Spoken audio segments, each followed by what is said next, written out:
السلام عليكم ورحمة الله. أنا يوسف، ده تاني فيديو برد فيها على الكومنتس والأسئلة بتاعتكم اللي موجودة على الانستجرام أو اليوتيوب، عشان أحاول أديكوا much value على قد ما أقدر، وأحاول أساعدكم تبدأوا في مجال ال AI automation. فلو عندك أي سؤال ممكن تسأله في الكومنتس تحت أي فيديو على اليوتيوب، أو لو أنا حاطط أسك على الانستجرام ممكن تحط السؤال بتاعك. ولو أنت مش عندي على الانستجرام فالانستجرام في الديسكريبشن تحت. ده كانت الوايت بورد بتاعت آخر فيديو.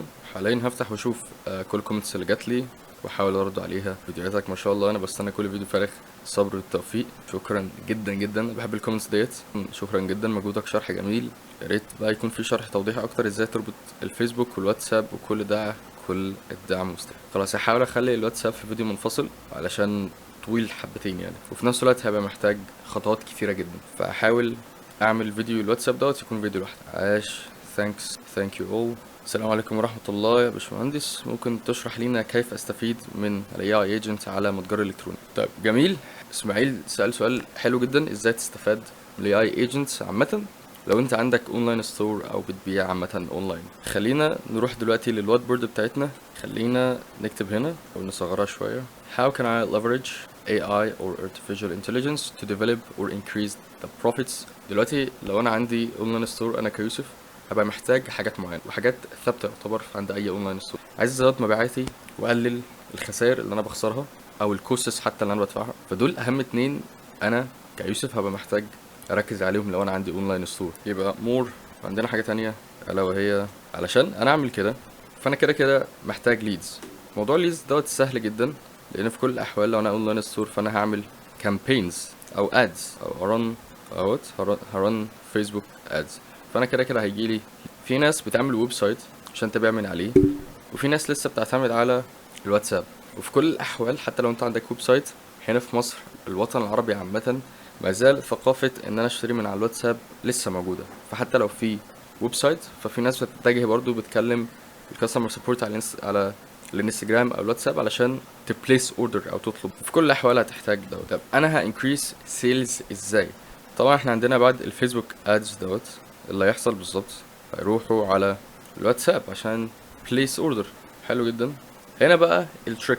معظم الاي كوميرس اللي انا اشتغلت معاهم، وانا معظم اصلا دايرتي عاملين اي كوميرس براندز، والبراندز بتاعتهم كبيره يعني معروفه. فاساسا المشكله الاساسيه ان هو عندهم اتنين موظفين، فالاتنين الموظفين دول وغالبا بيكونوا بنات. واحده المفروض تصحى الساعه 9 عشان تبدا ترد على الناس، تصحى الساعه 11 عشان تبدا ترد. بتنسى اوردرز في انفورميشن مهمه جدا لازم ياخدوها، بينسوا ياخدوها زي الاسم او العنوان. احيانا بنسى الحاجات ديت. الرقم ممكن بيسهم منهم الرقم، فبالتالي بينسوا ياخدوا الرقم من الشخص دوت. المفروض ان الشخص او مثلا الراجل دوت طلب اوردر، فهي ما اخدتش الطلب ووديته على اكسل شيت او السي ار ام او ايا كان السيستم اللي هو بيستخدموه، وقالت بعد ما اعمل كذا هروح ابعت او ابليس الاوردر في الشيت. بينسوا طبعا. في عميل بيبقى محتاج حاجه معينه فبيقول لها كلميني لما توصل الشحنه ديت او ديت غير متوفره، فينسوا يكلموا العميل بعد ما توصل، بعد ما الشحنه ديت توصل. يعني مثلا بعد يومين في شحنه جديده او ستوك جديد هينزل، فبعد ما بينزل بديهي جدا او بنسبه كبيره جدا بينسوا يكلموا الشخص دوت اللي كان طالبها بس كانت ناقصه او خلصانه.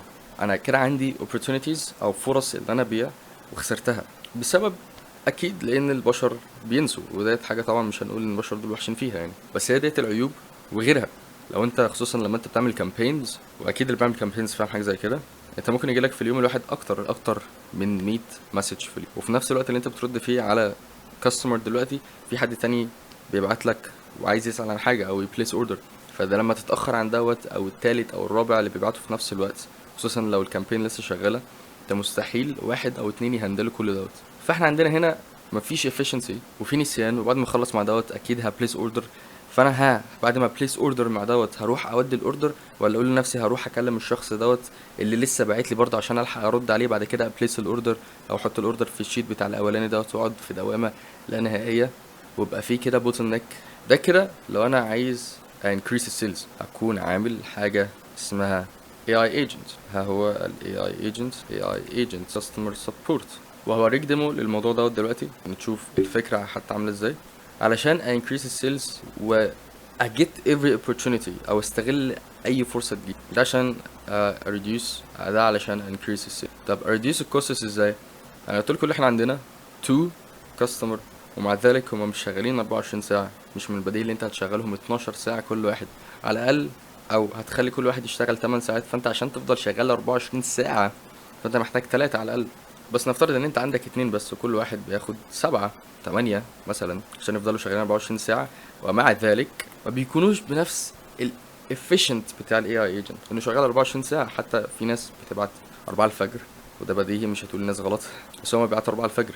فالاي اي موجود صباحا مساء 24 ساعة في ال7 ايام في كل. تعالى اديكوا نبذة او ديمو عن الاي اي ايجنت دوت، وبديهي هيكون ارخص بكتير من الاتنين اللي انت مشغلهم دول، ومور efficient جدا. طيب انا عندي ديمو على التليجرام، وبالمناسبة دي الايجنسي اللي انا عملتها قريب من كام يوم، اسمه كلوز مور اي اي.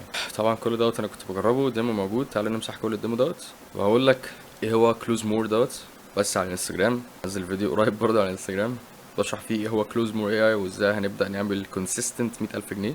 وده يعتبر الديمو اللي انا عملته، حاجه بسيطه جدا جدا عشان بس يكون ديمو. فهوريك دلوقتي الديمو دوت شغال ازاي. دلوقتي تقول له مثلا مساء الخير، هنا مساء النور مرة تانية، مساء النور مرة تانية، كيف أقدر أساعدك؟ عندك أي استفسارات عن الأحذية أو أي حاجة تانية؟ بيقول لي مرة تانية عشان أنا كنت قبل كده في الديمو. تعالى أوريكم حتى الفويس. بيقول لي مثلا أنا شفت عندكم كوتش نايكي كان شكله جميل جدا وكنت عايز أعرف سعره عامل كام. هنا أنا بعت له فويس، سعر كوتش نايكي هو 400 جنيه بدل من 650 جنيه. صفقة ممتازة صح؟ تحب تطلبه دلوقتي؟ الفكرة إن هو فريندلي وكاجوال وجميل جدا وبيعرف يهندل أي موقف، وحتى سمع الفويس مني وعرف يرد عليه في نفس الثانية. ممكن اقول دلوقتي حاجه مثلا زي طيب انا كنت عايز اشوف صورته لو سمحت، عايز اشوف صورته برضو بالفويس عشان تبقى عارف. هاتلي الصوره بتاعته، هي صوره لكوتشينا بوم. فهو دوت الديمو اللي احنا كنا شغالين عليه علشان بس احطه في الادز اللي انا هعملها او كامبينز اللي انا هعملها، او حتى وانا بماركت ليه او حد عايز يشوف. فجميل جدا جدا، ودوت طريقة من ضمن الطرق اللي انت ممكن تستفيد بيها من الاي اي ايجنت الاونلاين ستور بتاعك. محتوى ممتاز وفعلا في جاب في المحتوى العربي، واتمنى تواصل وكل التوفيق ليك. شكرا جدا. سؤالي ايه هو الميثودز اللي بتجيب بيها كلاينتس من الوطن العربي، يعني ادز، كولد اوتريتش، ولا ايه هو الافضل حسب؟ عارف ان السؤال بيعتمد في الاساس على معرفة النيتش الاول علشان تعرف افضل طريقات لتجنب العميل، بس عاوز اعرف حاجات عامه وتشاركنا جزء من تجربتي الشخصيه في الموضوع ده. وشكرا. الميثودز اللي انا بجيب بيها كلاينتس هي مش حاجه ثابته، يعني انا حاليا بجرب الادز. انا ما عملتش قبل كده كولد اوتريتش غير كام مره ونفعوا مره، وانا بصراحه ما جربتهاش حتى كتير يعني، بس انا جربتها تقريبا على اكتر من 70-80 مسج على different niches. كانت مطاعم وجيم وبرايفت ترينرز والصالونز بتاعت اللي هي العيادات يعني، او بس مش العيادات، هي كانت بتاعت اللي هي العيادات النسائيه اللي هي بتعمل حاجات تجميل وكده او بيبيعوا كوزماتكس. واللي نفع معايا ساعتها كان البرايفت ترينرز والعيادات. المطاعم محدش منهم رد خالص، لكن كطريقه نفعت وهم ردوا عليا وكان في اقبال. لكن كطريقتي انا الشخصيه اللي كنت بجيب بيها كلاينتس على مدار هذه الكام سنه يعني، كنت بستخدم طريقتين اساسيين، وبعد كده بجرب اي حاجه تانية زي الدي امز او الادز وكده، بس الاتنين دول اساسيين. واللي انا كنت بدخل جروبس على الفيسبوك وانا عارف ان الجروبات ديت فيها انتربرينورز او رواد اعمال او ناس عندهم بيزنس عامه ممكن يستفيدوا من الموضوع دوت، وكنت بدخل اشارك معاهم حاجات تفيدهم بجد. كنت بعمل لهم حاجه تفيدهم وبديهم فاليو، وده كانت بتبقى خطتي من الاول. لانك كشخص لو انت اديت فاليو لحد بديهي هو هيرتاح لك. طب ابعت لي رقمك نتكلم. ودي حصلت كتير جدا على اي كلاينت انا كنت بجيبه. ده كان بيحصل حرفيا على مدار مثلا سنتين. بدخل على الفيسبوك الاقي بوست، الاقي كومنتس، لو اقدر اساعد صاحب البوست بكومنتس من عندي بساعده، وفعلا ببقى قاصد ان انا اساعده 100%، بحيث ان انا اقول له خطوات تساعد بيه البيزنس بتاعه، المشكله اللي هو بيتكلم فيها في النيتش بتاعي. وبعد كده ممكن احط اي كونتاكت انفورميشن، ممكن احط رقمي. فبالتالي ممكن صاحب البوست نفسه ما يردش عليا، لكن تلاقي اكتر من 8 9 10 بيكلموك لانه شاف الكومنتس بتاعك وعندهم نفس المشكله ان الشخص ده بيتكلم عليها في البوست. فساعتها جس وات بتشتغل مع 1 2 3 معاهم، 3 كتير شويه بس غالبا بيكونوا 2 من ضمن 8 كلموك، وده رقم مهول جدا يعني، رقم كبير. وممكن برضو اكيد صاحب البوست بيكلمني يعني لو شاف الكومنت بتاعي. ودي كانت معظم الطرق اللي انا كنت بجيب بيها الكلاينتس. كانت بتبقى طريقه كويسه جدا لانك بتكتب كومنت. في الكومنت دوت ممكن احط رابورت عن نفسي شويه، او اللي هو تعرف نفسك شويه، تحاول تديله فاليو، تقول له انا مثلا مريت بالتجربه ديت لو انت مريت بيها، او تقول له انا عندي خبره في الموضوع دوت علشان انا بساعد ناس عندهم نفس المشكله بتاعتك، ودي خطوات عشان تحل المشكله ديت، او خطوات عشان تامبروف الموضوع دوت. وحاول تديله تيبس وتريكس فعلا تساعده لان الناس ديت وما يجيش في دماغك ان انت لما تساعده هو هيعمل النفس بنفسه. بالعكس الناس ديت مش بتعمل حاجه بنفسها، مش بتحب تعمل حاجه بنفسها. فبالتالي لما تطبق شويه من التريكس ديت او تحاول تشوف او تقتنع باللي انت بتقوله ده، او تحس ان انت بتقول كلام فعلا حقيقي يعني حكيم، فبديهي هتكلمك عشان خلاص طب انا اعمله بنفسي ليه؟ الراجل ده فاهم اكتر مني، تعالى اعمله. علشان في ناس بتفكر في الموضوع ده اللي هو طب ما انا لو قلت له يحلها ازاي هيحلها. لا، هو هيحلها لكن برضه هيرجع لك ويبقى عايز يكلمك وهتشتغلوا برضه مع بعض. ودي حصلت كتير جدا معايا. فدي كانت الطريقه الاساسيه ان انا اجيب بيها كلاينتس. والطريقه التانية ان انا كنت بستخدم مستقل بنسبه كبيره. جربت اب وورك، جربت فايفر والكلام دوت، لكن مواقع الاجانب عليها منافسه بنت لذينه. وبصراحه انا مش شايف ان المنافسه فيها جديره انك تديها وقت ومجهود، لان اتملت بالهنود. زمان دلوقتي هتلاقي بتنافس على $50 $100 $500 علشان هتلاقي هنود بينافسوا بسعر رخيص جدا. الاونر في ناس على اب وورك ما بتحبش تتعامل مع الهنود، وما بتحبش تتعامل برضو مع مصريين على حسب النيشن بتاعتك او انت ساكن فين. فحتى لو انت حاولت تنافس بالبرايس بتاعك فاحتمال ما تنجحش يعني. فهي دي الفكره يعني. وعايز اقول برضو في حته في موضوع النيتش، وانت في الاول خالص وانت بتبدا مش لازم تختار نيش. مش لازم تقول انا هختار الماركتنج ايجنسيز، ان انا هختار الاي كوميرس، ان انا هختار التوريزم كومبانيز او شركات السياحه. مش لازم تقول انا هركز على دول الاول طالما انت ما عندكش تجربه سابقه بيهم او اتعاملت معاهم قبل كده ودي اول مره تبدا خالص. انت بتدخل مهمتك هنا في الاول انك تعرف اكبر عدد من الناس بيك وانت بتعمل ايه. ودي مهمه عامه في اي حاجه، انت تدخل وتعرف الناس انت بتعمل ايه. بس هتلاقي الناس بتكلمك. حاول تبدا في الاول بسعر رخيص جدا، حاول تبدا ببلاش، تحاول تعمل كيس ستاديز. وده عادي انك تبدا ببلاش او تبدا بكيس ستاديز بسعر قليل، علشان وانت بتتعامل هتلاقي واحد او اتنين او تلاتة هيوافقوا بسبب انت عايز تبني كيس ستادي او بتعمل سعر او سعرك ببلاش او رخيص يعني. فبالتالي هم هيقولوا لك كل حاجه جواهم. انا عندي مشكله دي تحلها لي، عندي مشكله دي تحلها لي، عندي دي تعرف تحلها لي ولا لا. فانت بالتالي بتجمع خبرات كبيره جدا. انت فعلا مش هتصدق انت كميه الخبره اللي هتجيلك ديت قد ايه. وفي نفس الوقت انت بتعمله ببلاش، فمش هيبقى خايف هو ما خدش الريسك وهيقول لك كل حاجه عشان تحلها. فانت هنا طلعت مثلا الشخص دوت كان اي كوميرس اللي انت اتعاملت معاه ببلاش، فطلعت بكميه مشاكل موجوده في الاي كوميرس. تمام، worth it. هل worth ان انت تبدا في الاي كوميرس نيش؟ ماشي، خليه معاك. ممكن تبدا تلاقي حد ثاني بدا في شركه السياحه، عنده شركه سياحه وعنده مشاكل معينه، فهيبدا يحكي لك عن مشاكله ويحلها لك ويقول لك تحلها له عشان في نفس الوقت انت هتعمله ببلاش، فيقول لك كل حاجه عايز يحلها فانت تبدا تحلها. فتلاقي تقارن بالنيش دوت والنيش دوت worth it او لا. هل النيش دوت كان معاه فلوس يدفع لك او البروفيت بتاعه كان كويس ولا لا، ولا النيش دوت كان احسن والمشاكل بتاعته اكبر، وهكذا تقعد تقارن. في نفس الوقت انت بتجمع خبرات كبيره جدا يعني. انا عن نفسي ان انا تاقلمت شويه مع التورز كومبانيز او الاي كوميرس كومبانيز الاثنين دول. ريل استيت ماشي. في نيتشز تانية كتير اشتغلت فيهم وما زلت عادي ممكن اشتغل فيهم، مش هقول لا. بس اللي انا شفته مناسب ليا اكتر خلاص التورنز والاي كوميرس. ده مش معناه ان انت تدخل عليهم على طول اماني. انت لما تدخل فيهم مش هتعرف برضو تتعامل فيهم زي ما انا بتعامل، لانك ما عرفتش، ما زلت مش عارف ايه اللي جوه بالظبط. بيقول لك جرب كل مره واحده، واقعد جرب هتلاقي نفسك you stuck with something او with niche one niche or two niches. فيديوهاتك رائعه، بس يا ريت تظبط الصوت في زنة، في رنة في الهواء، في زنة او في الهواء تتعمل من بريمير من اوديو جين. ده مثال على اللي كنت بقول لكم عليه، بيديني فاليو حلو. انا فعلا I appreciate اللي انت قلته. moral minds. شكرا. هحاول اظبط موضوع الصوت دوت. وعندك حق، هو فعلا بيبقى فيه زنة شويه. يقول لك بتتعمل من بريمير من اوديو جين. هنا بيديك فاليو علشان بعد كده اقول ان انا عايز فيديو اديتنج، فاول حد افكر فيه هو مورال جين. thanks a lot. thanks a lot. you're welcome يعني. عايش كام، ربنا يبارك لك. بس عندي سؤال، عايز اعرف كل حاجه عن البروجكت ديليفري الخاصه بالبروسيس او الخاصه بالبروسيس بتاعت البروجكت ديليفري للعميل بكل تفاصيل. مين بيدفع الاشتراكات، وهل الحساب انتن وتشات جي بي تي منه ولا على حسابي، ومين بيدفع، وشكرا. حوار كبير. هقول لك انا على حاجه. انا عن نفسي ممكن اتعامل مع كلاينتس بسيت اب فيز 30,000 مثلا سيت اب فيز و5000 6000 10000 جنيه شهريا كمينتيننس وابديت. ايه هي المينتيننس والابديتس ديت؟ انا ممكن اقول 5000 جنيه ابديتس او مينتيننس، وانت تدفع الاشتراكات، او 10000 وانا هدفع لك كل حاجه، بالهوست، بالاشتراكات، بحساب كل حاجه.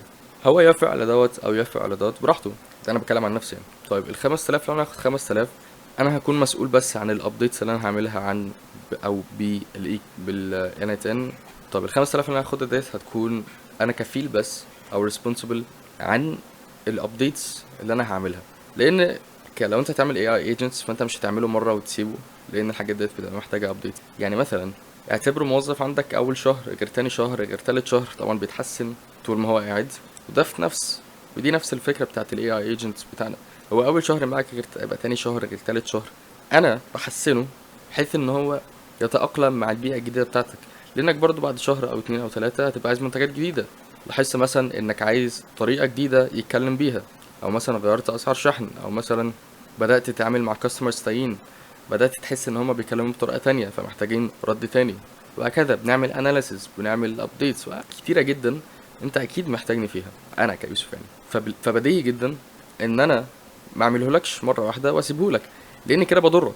هتدفع السيت اب فيز بس ومش عايز ابديتس، فانت كده اللي هتبقى متضرر. فانا باخد على قد الابديتس والمينتيننس بتاعتي عشان اكون معاك او بارتنر في الموضوع دوت.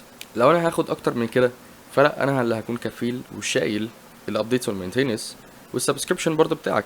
وانا هنا كديفلوبر اقدر اخلي الموضوع رخيص عليا اكتر، عكس ما انا اديله الحاجه واقول له اعمل سبسكريبشن بيها. بمعنى انا ممكن اخد VPS مثلا بتاع هوستنجر ب$70 مثلا. انا بالنسبه لي دوت سهل لاي حد يعتبر، فبالنسبه له هو علشان يستخدم NTN على ال VPS فسهل جدا عادي، فهو مش هيبقى محتاج الابديتس قوي. فهو بالنسبه له مثلا هوستنجر سهل ان هو يتعامل بيها لانها يوزر انترفيس معروفه، فبالتالي ممكن ما يكونش عايزني في حته ان انا اتعامل بهوستنجر. لكن لو انا اللي هبقى ماسك له اكتر من كده كديفلوبر، اقدر اخد هوستنج مجاني زي ريلوي مثلا. ما بيبقاش مجاني قوي، بس حتى لو هشتغل بيه هشتغل ب$7 في الشهر، فهي اللي هي اقل خطه وتكون برضو مناسبه ليه هو. او انا عندي ماي اون هوست وباخد من الكلاينت دوت والكلاينت دوت والكلاينت دوت وبدفع هوست واحد، فبالتالي هخلي التكلفه عليه هو ارخص. في ميثودز كتيره جدا.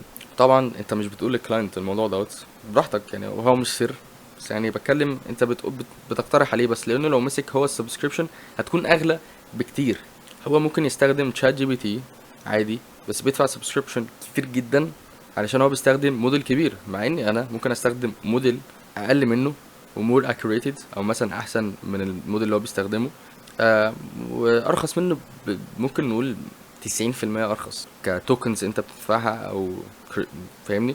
ال ال اللي انت بتدفعه تشات جي بي تي هو ممكن بيستخدم تشات جي بي تي 5 اللي هو لسه نازل كتير جدا. طب انا ممكن كديفلوبر استخدم حاجه اوبن سورس زي مثلا وان دبليو او وان 2.1، حاجه اوبن سورس وفور فري ومش هدفع عليها جنيه واحد، بتستخدم احسن من شات جي بي تي او زي شات جي بي تي على اللي بيتكلم، زي الفل هتقدر الغرض.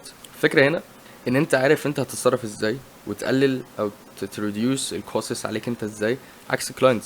انت لو قلت للكلاينت هعمل لك، حتى لو هعمل لك الاوبن سورس والكلام دوت هيبقى برضه محتاجك، لان الحاجات ديت محتاجه ابديتس ومتابعه 24 ساعه. فده عامه يعني الفكره في السيت اب فيز والسبسكريبشن ده انا بعمله.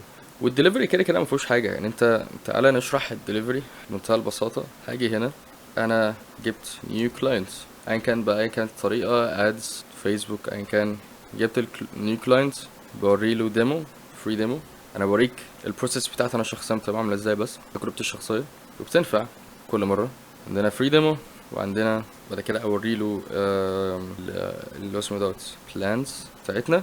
وطبعا هنا انت محتاج تكون شخص ابن لذينه في السيلز، تكون كلوزر ابن لذينه، عشان يبقى سهل عليك انك تقنعه وتكتب برضو بلانز. انا عندي 3 خطط للاي اي ايجنت دوت، وانا عايز اخليهم يختاروا خطه معينه، فبخليهم يختاروا الخطه ديت. فلازم تكون برضو ابن لذينه في الكوبي رايتنج انك تكتب، او السايكولوجي حتى انك تكتب بلانز او 3 بلانز بحيث ان هو يختار اللي انت عايزه، او حتى يختار يشتري واحده منهم يعني سايكولوجيا، يحس ان هو كسبان، طلع كسبان. بس ناخد البيمنت ايا كان، مش مكسل اقعد اعدل عليها. وبعد ما ناخد البيمنت بتاعتنا، ده اللي احنا بنعمله بالظبط. بنطلب منه على ميتا ديفلوبر بحيث ان احنا نستخدم الواتساب بتاعه APIs، والهوستنج لو عنده بعد كده start development، او يعني قبل ما start development بقوم عامل انا بقى يوسف بشتري الهوستنج ده اول حاجه، بعمل سيت اب لينت ان اكونت. كل دوت مش بالاكونت بتاعي، انا بعمل يا اما اكونت جديد على جيميل او جوجل وبعمله باسمه هو، او اطلب منه هو حاجات هو اللي يسجل بيها. بس في معظم الاوقات انا اللي بعملها باكونتس تانية، وبدي له هو الاكونتس ديت برضه بيكون ليه اكسس عليها عادي، يعني مش مش يعني مش باخدها منه نهائيا، بس انا بعمل اكونتس فيك او يعني جديده، وابدا بيها اشتري بيها الهوستنج بتاع مثلا هوستنجر، بعمل سيت اب لانت ان الاكونت عليه، بعمل ديفلوب جيف الكلاينتس لكل حاجه انا عملتها للهوستنج والانت ان، وهيكون اشتغل خلاص على الواتساب او التليجرام بتاعه. ورقم 5 بقى بفضل اديله ديلي ابديتس عن اللي بيحصل، اناليسيز وهكذا. لو قيادة الخطة اللي انا بعملها يعتبر بسيطة ورقيا، لكن ابدأ فيها انك عندك الفانل بتاعتك من فوق، انك تجيب كلاينتس كتير، تقنعهم ان هم يخشوا ميتنج معاك، توريهم فريدم ليهم، توريهم الانفستمنت بلانز، وتحاول طبعا تلعب على السايكولوجي بتاعتهم، هيوافقوا يدوك البيمنت، تبدا في الديفلوبمنت. طبعا تاخد اي حاجه انت محتاجها، يعني انت مش شرط تستخدم الواتساب، ممكن تستخدم اي حاجه تانية 11 لابس مثلا، فانت محتاج اكسس على 11 لابس بتاعهم او تعمل اكونت جديد، فتقعد تتفقوا على الموضوع دوت مع بعض يعني. بس لازم تكون كل حاجه كلير قبل ما تبدا عشان ما يحصلش مشاكل بعدين. ربنا يجازيك خير. ممكن تعمل فيديو عن ازاي اربط 11 لابس علشان هو مش راضي يتربط. خلينا ندخل على نتن عندي اهوت. الانتن بالدومين بتاعي دوت ده فور تيستنج، بقعد اعمل فيه او بلعب فيه، فقشطة عادي يعني. انا عندي تيست هنا، تعال نمسح بتاع التيست ديت ونفتح 11. نفترض ان انا هربطه دلوقتي. طيب انا هربطه دلوقتي بتليجرام مثلا، عشان نشوف هيشتغل تليجرام، او نخلينا في كليك الاول عشان لما ادوس عليه يشتغل على طول، مش عايز اخليه حاجه كومبليكيتد جدا.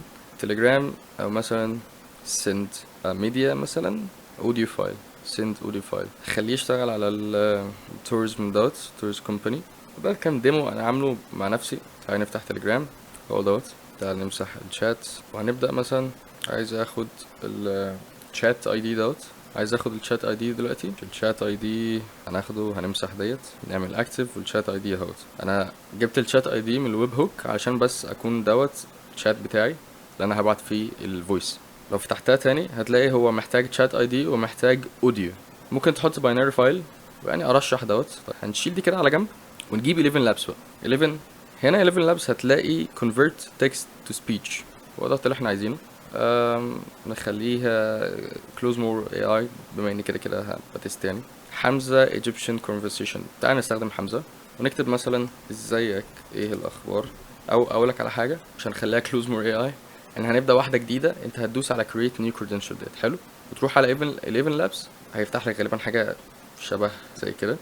بس انت على جنب ادخل على الديفلوبرز، التاب بتاعت الديفلوبرز، وهتلاقي API keys هنا، ادخل عليها، اعمل create new key، اديله تيست مثلا. انا هديله اكسس لكل حاجه عشان ما اوجعش دماغي هنا. اداك البتاع دوت، اعمل كوبي البتاع دوت كله اللي ظهر لك، اعمل له بيست هنا، اعمل سيف، وهوب عندك تعمل كونكت. طب خلاص، انت من الفويسز هنا بتختار الفويس اللي انت عايزه. عندك سمارة اكس، عندك حمزة ايجيبشن كونفرسيشن، ده صوت مصري حمزة دوت. سمارة اكس دوت واحدة انجليزيه. 20 Egyptian girl for real estate ديت واحده برضو كنت انا عامل كريت للفويس بتاعها، بس انا هختار حمزه دوت. تعال نقول مثلا ازيك، ده التكست اللي انت عايزه يقوله، فاهمني؟ ايه الاخبار، اقدر اساعدك، انا كاتب اساعدك. هنعمل كده، هندوس على execution. تمام، انا هتلاقي كاتبها غلط. يا اما اكتبها زي الناس، قول مثلا ازيك من غير انا قلت بس اتثقف واكتب همزه تحت الالف. ازيك ايه الاخبار. هنعمل execute تاني، اشتغل اهوت، وقت الفويس. ازيك ايه الاخبار، اقدر اساعدك ازاي؟ ماشي. عامة في مشاكل في الفويسز بتاعت المصريين يعني، عادي. حاول بقى تقعد تلعب في الفويس كده وتلعب في الحاجات ديت، هتلاقيه اشتغل منك زي معاك عادي يعني. بس عامة هي ديت طريقة الربط يعني. طب نرجع تاني، ياريت تعمل شرح عن طريقة الربط بكذا حاجة. حاضر، في الفيديوهات اللي جاية هحاول انزل فيديوهات كتيرة برضه تانية. انا كده بحاول انزل كتير صدقني. انا مش عارف اخر فيديو نزلته تقريبا من 4 ايام او حاجة زي كده، من 19 سبتمبر، من 9 سبتمبر. النهارده ايه، 14، بقالي 5 ايام مثلا. كويس، كل 5 ايام. اتمنى يكون الفيديو مفيد وردت على اكبر عدد اسئله موجوده. اتمنى يكون الكل استفاد، ما زهقتوش من الفيديو هكذا. لو انت عندك اي سؤال او عايزني اجاوبك او اساعدك في اي حاجه، ممكن تكتبها في الكومنتس تحت، وانا هحاول ارد عليك في الفيديوهات اللي جايه. ولا الفيديو افادك في حاجه، اعمل لايك وسبسكرايب علشان يوصل لاكبر عدد ناس تانية واستفادوا